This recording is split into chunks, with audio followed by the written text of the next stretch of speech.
What's going on, everyone? I just wanted to shoot a quick sort of vlog video. I didn't want to make like a 20-minute housekeeping video and all kinds of stuff, but I did want to get you caught up on a couple things. So, the big ticket item. Saturday, February 18th is going to be the Concours in the Hills. So if you are local to Mesa, Phoenix, Scottsdale, if you're out in Queen Creek, wherever in the valley, if you're somewhere in the valley, um, it's an event you don't want to miss. Come out. It's all of Fountain Hills Park is a big giant Concours event, and it's definitely the biggest car event I've ever been to. It's awesome. And the best thing about it is it's for a great cause. So all of us who enter, it's basically a donation towards St. Jude's Children's Hospital, which, if you're not familiar with the local area out here, St. Jude's is a huge, massive part of our community for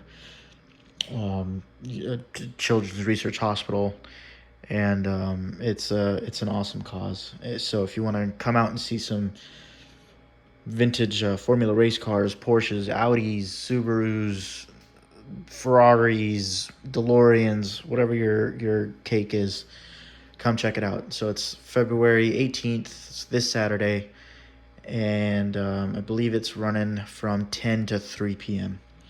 There's going to be food trucks and all that other kind of stuff. So if you're bored on Saturday, I encourage you to come out. Parking is kind of a nightmare if you get there a little bit late, but it is doable. And it should be a beautiful day. It should be like in the mid-70s. So that's the big announcement.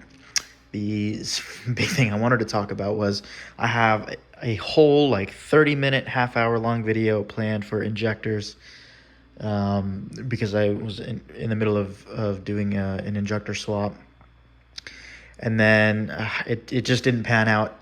And upon putting the old injectors back in the car and taking it out for a quick spin, I ran into another no start, and the car left me stranded, and I had to push it in the rain. So I've been rushing to get the car up and running and ready for this weekend. I was hoping to have a couple of those last-minute parts set up so that I could do the big summation video for the build series. And happily, I got it sorted out. The OBD was a big help, and I do want to talk a little bit more about diagnosing no starts and all that kind of stuff. So I think I'll do a dedicated video on that for sure. It's up to you guys if you want me to talk about injectors.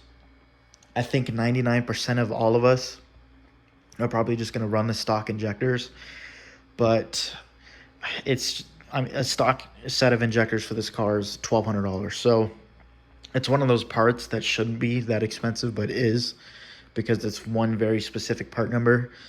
So if you guys would find it helpful, I'll absolutely put together that video as planned, talking about injector sizes, impedance, flow rate, all that other kind of stuff, spray pattern, everything that you would need to know to try to source a good injector. It's also important to update the injectors or go to beefier injectors when you start building and you start bumping up horsepower. It's a real big deal for the turbo guys. As I discovered, it was a mistake for me, at least in the current configuration that the car is in. I posted a quick short earlier. The exterior is all cleaned up, and I'm actually really, really happy with how the car is looking right now. Well, I'll see how it looks tomorrow during the day. I've used more of the ceramic stripping shampoo, so it does need to be recoated. I could definitely tell that the shampoo was eating the coating that was on the car. I have just been using the quick ceramic spray from Avalon King, and that was actually working really well. A lot better than I was expecting it to. So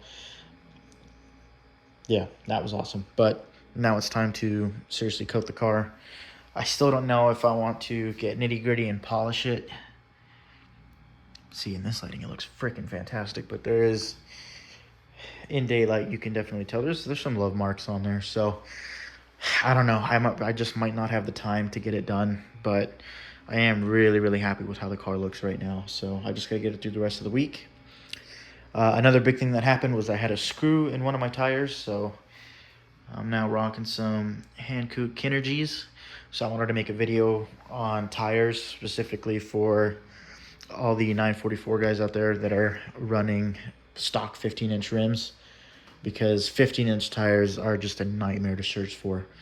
And yeah, so far the real quick rundown of it is these Hankooks are awesome. If you can get a set of these Hankooks, they're a little bit pricier than what you might be accustomed to paying, but these things are totally worth it. I've driven in some really bad weather on these tires, and compared to the Iwatsus that were on here, it's a 9-day difference. Those Iwatsus, I'd be slipping all over the place. This thing is just planted down.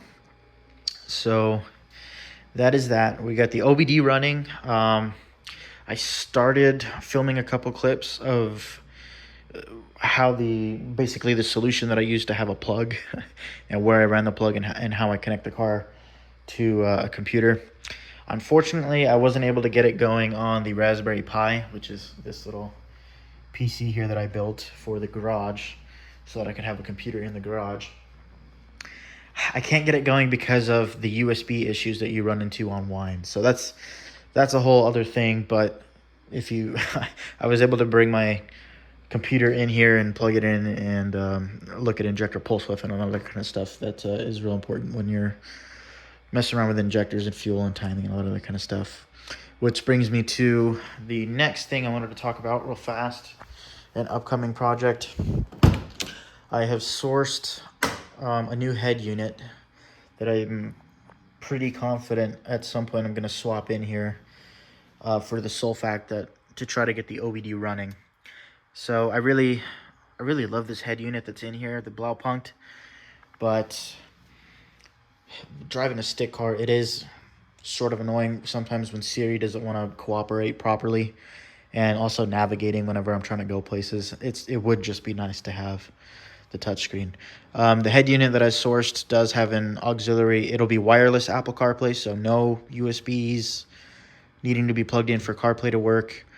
And it also has an auxiliary HDMI output, which means if I can get a PC small enough to hide under the dash or in the glove box somewhere and try to keep it cool, I should be able to run the OBD software in the car while the car is on and running, and I could have real-time tuning without having to plug in a laptop or mess with it that way. And I could just, hey, okay, if the car's not starting or if I'm noticing something weird is going on, real quick, I can just switch over to the auxiliary input, check out the Focus OBD software and say, hey, what's the injector pulse width? Are the injectors pulsing? Are they getting a signal from the speed and reference sensors? All that other kind of stuff.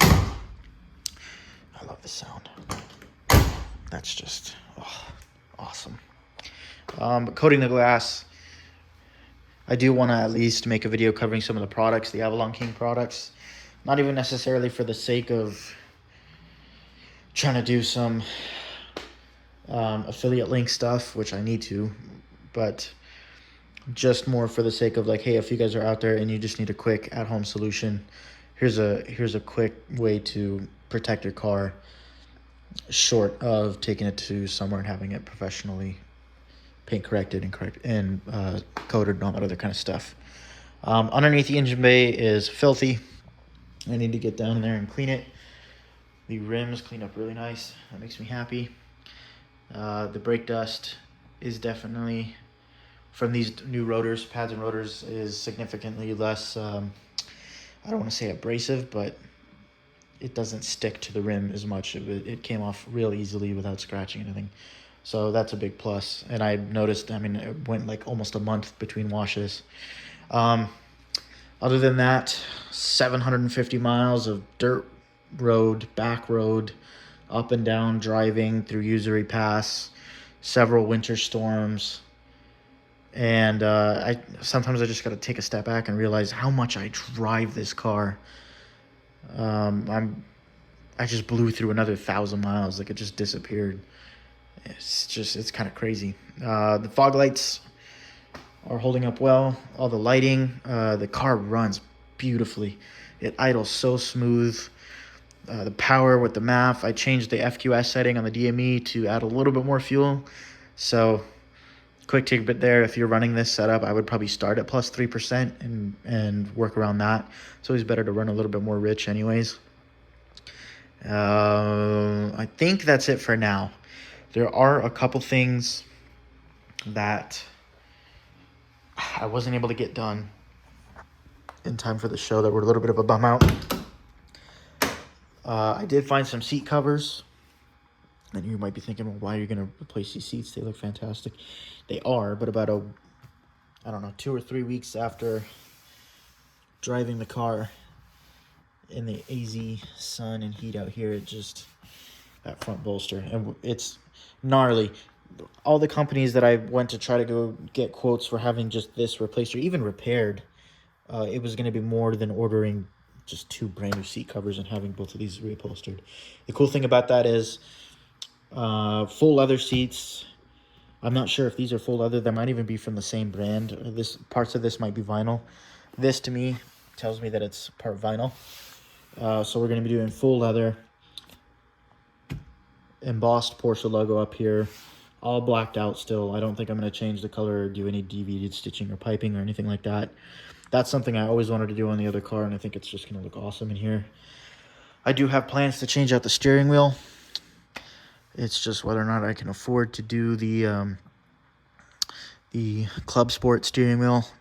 But I think the Club Sport wheel belongs in this car. And I do want something a little bit different. Everyone tends to throw Momos, and I'm just particular about the Club Sport wheel. I'm hoping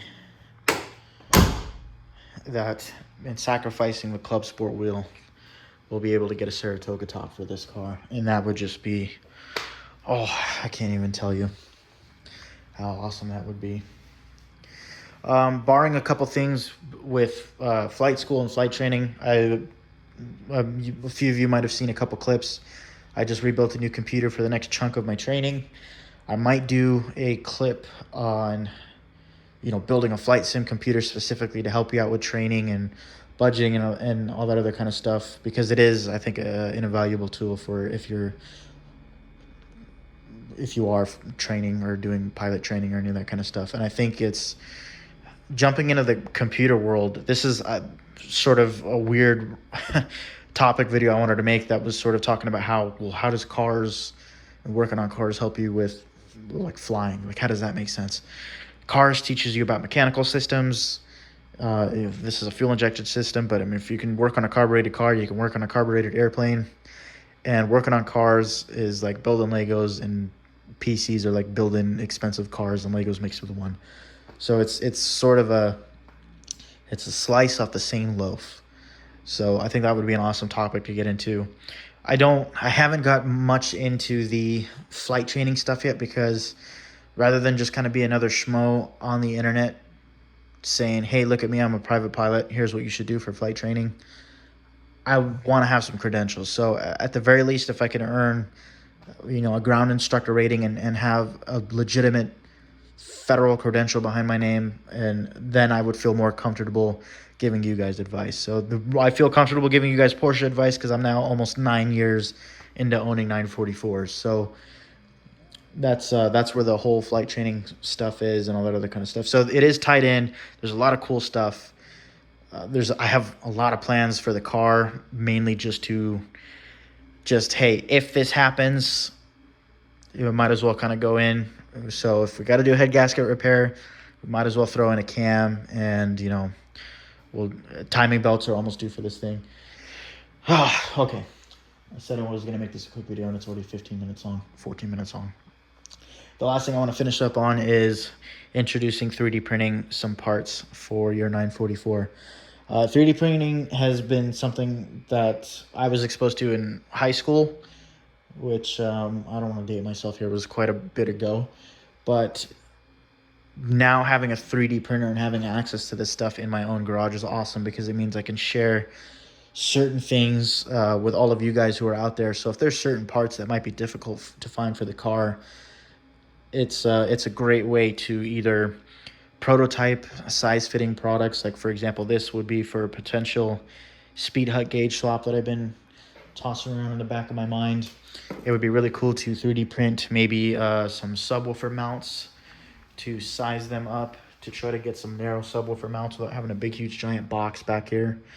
And simple things like knobs, switches, rotors, latches for the sunroof.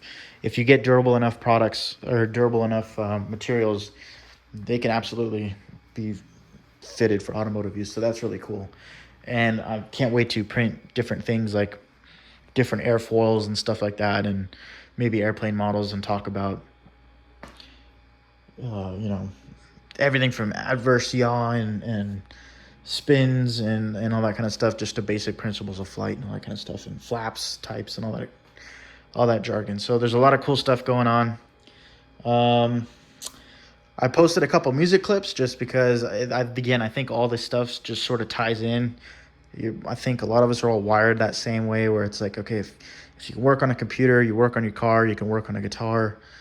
It's just all that kind of techie science stuff. And then just the hobby, we got the little woodland scenics kind of town stuff going on there. It's just more so, this would just be like a hobby thing, but I would think it would be really cool to talk about just the wiring and the principles of the wiring, and how all this stuff kind of, again, just comes from the same sort of pod. So I think it would be really cool. This is actually inspired by a picture I took from my old car from downtown Mesa, just on a drive one night, and I figured I'd try to recreate that. But I think that's everything. So stay tuned. I think my plan is to do a summation video at the event itself when the car is being displayed. We'll talk about all the modifications I've done, a cost breakdown, all that kind of stuff that you guys have been waiting to hear.